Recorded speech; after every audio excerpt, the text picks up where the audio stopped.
Salve galera, mais um vídeo aqui do canal Brownie Fogo. Eu nem esperava fazer esse vídeo, né, porque eu já tinha feito thumb, né, cara, já tinha programado quais seriam os assuntos do que possivelmente seria o último vídeo aqui do canal no dia, mas, cara, surgiu uma informação muito importante por parte da TNT Sports. Essa informação, ela veio lá de Portugal, um setorista lá em Portugal descobriu essa novidade na Copa Sul-Americana, isso já foi confirmado.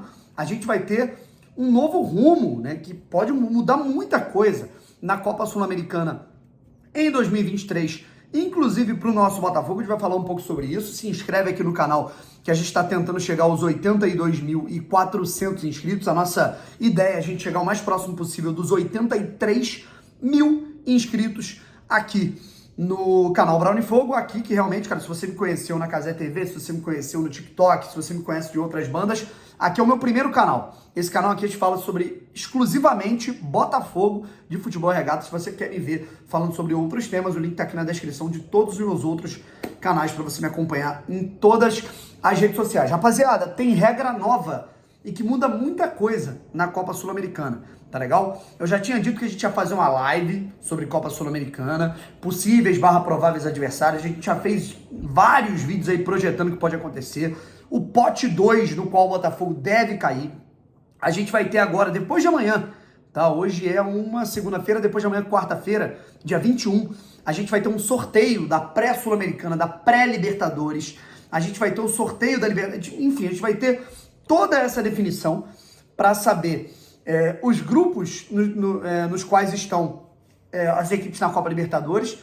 E por que eu tô falando de Libertadores? Porque algumas equipes que caem, seja na pré-Libertadores ou na fase de grupos da competição mais importante do continente, vão para a Sul-Americana e podem enfrentar o Botafogo. Por exemplo, a gente vai ter o Fortaleza na pré-Libertadores, a gente vai ter o Peñarol na pré-Libertadores, a gente vai ter o Atlético Mineiro na pré-Libertadores, podem ser adversários do Botafogo na Sul-Americana, por que não? Brownie, o Fluminense terminar em terceiro lugar, né, na Copa Libertadores, pode pegar o Botafogo, se o Botafogo terminar numa determinada posição na Copa Sul-Americana, e assim vai. Inclusive, vamos para a principal novidade, tá legal? E lembrando, o sorteio dos grupos, definitivamente, isso que vai ser muito importante, tá? É um outro adendo que ele é muito válido. Se por um lado a gente tem um problema, né, pelo fato da gente não ter ido diretamente para a terceira fase da Copa do Brasil, isso, na minha opinião, atrapalhou muito os planos de pré-temporada do Botafogo. Era só o Botafogo ter terminado em nono. Por isso vai pegar a Libertadores. Ele terminou em nono. Se o Botafogo tivesse terminado em nono lugar, o Botafogo teria ido para a terceira fase da Copa do Brasil de maneira antecipada. Não precisaria jogar a primeira e a segunda fase. Ou seja, já no meio para o fim de fevereiro, o Botafogo vai ter que voltar da pré-temporada, onde quer que seja, para jogar contra o Campinense, ou contra o Botafogo da Paraíba, ou contra o São Raimundo, na primeira fase da Copa do Brasil, num jogo que deve ser longe, né, um jogo complicado, no estádio acanhado, enfim. Mas pelo menos na Copa Sul-Americana, a gente vai ter os jogos só em abril, certo? Os jogos da Copa Sul-Americana só começam lá para março, abril, inclusive o sorteio dos grupos. A gente só vai saber os nossos adversários lá para março, né? E aí faltando um mês ali para... um mês depois do sorteio a gente vai ter os jogos da Sul-Americana, um mês nada, eu acho que 2 semanas depois, né? Por um lado, a gente não vai saber nossos adversários. Por outro, a gente vai ter tempo para se planejar, enfim, para ver time, analisar cenários e ver como é que o Botafogo vai entrar nessa Copa Sul-Americana. Até abril, a gente pode ter, inclusive, mais possibilidades de contratações para jogar essa primeira fase, tá legal? Mas a grande novidade é a seguinte: a gente já tinha feito um vídeo anteontem, né, se eu não me engano, falando da Copa Sul-Americana, projetando possíveis adversários, com o Botafogo no pote 2. Se o Botafogo de fato ficar no pote 2, o Botafogo pode ter um Peñarol no mesmo grupo, o Botafogo pode ter um Estudiantes de La Plata no mesmo grupo, o Botafogo pode ter a LDU com altitude no mesmo grupo, né? Então são equipes cascudas, São Lourenço, né? São equipes chatas. E aí eu alertava para o fato de que na Sul-Americana são 8 grupos com 4 equipes cada, só que só passava um. A gente viu no ano passado o Fluminense ganhando de 10-0, né, 10-1, enfim, o Oriente Petroleiro, e ficando em segundo lugar, porque não adiantou nada, porque não conseguiu tirar em número de vitórias e acabou passando no lugar, eu não me lembro, eu acho que o Junior Barranquilla passou, enfim, não lembro, né? Mas o fato é que o Fluminense foi eliminado.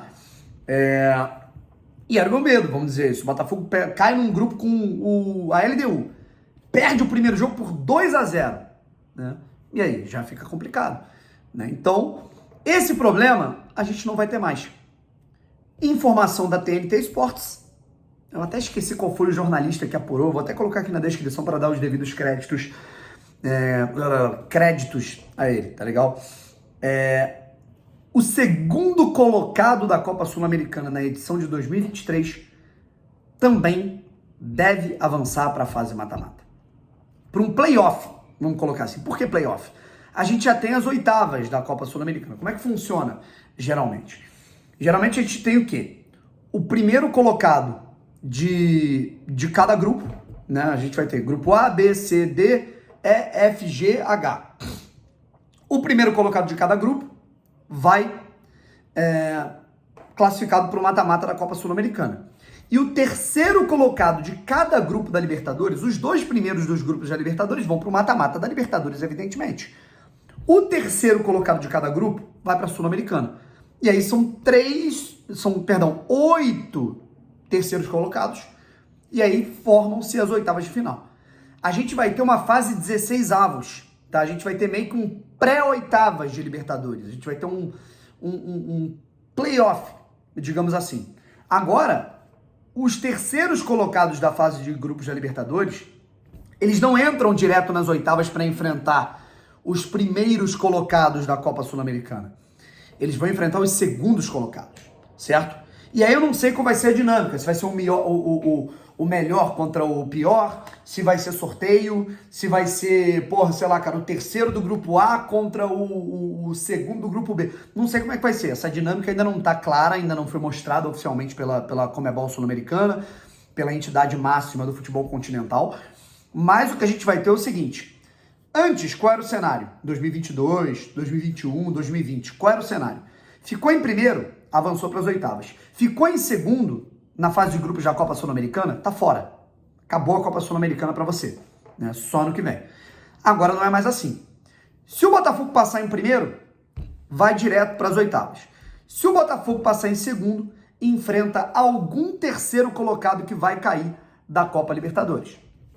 Ou seja, num cenário maluco aqui, o Botafogo ficando em segundo lugar, num grupo com o Estudiantes, vamos colocar que o Botafogo fique em segundo. O Botafogo pode enfrentar o Fluminense, sei lá, que pode ficar em terceiro no grupo da Copa Libertadores. O Botafogo pode enfrentar, sei lá, cara, o Sporting Cristal, né, que hoje em dia está sendo comandado, inclusive, pelo Thiago Nunes, que pode ficar em terceiro lugar em algum grupo da Copa Libertadores. E assim vai. Por um lado é ótimo, né? Eu acho maravilhoso, porque eu acho muito injusta essa regra de, você tem 4 times, né? Apenas um avança, então fica meio complicado. Aí você prioriza o perdedor da Libertadores e não o time que brigou ali para se classificar na fase de grupos da Copa Sul-Americana. Esse playoff é interessantíssimo, porque você dá uma chance de sobrevida ao segundo colocado, sabe?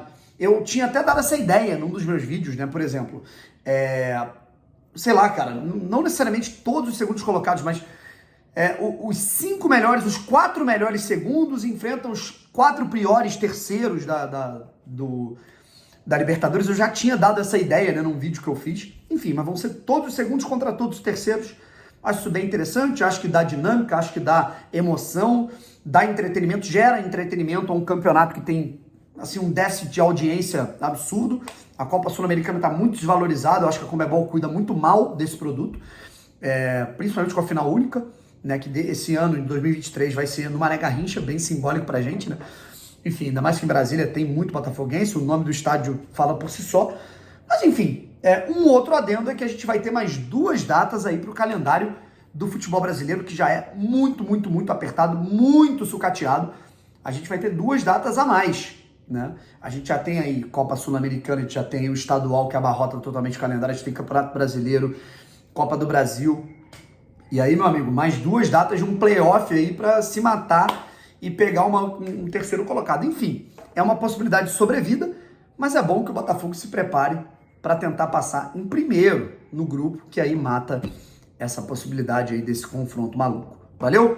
É isso, rapaziada. Eu quero saber o que vocês acharam dessa novidade. Tamo junto e fui!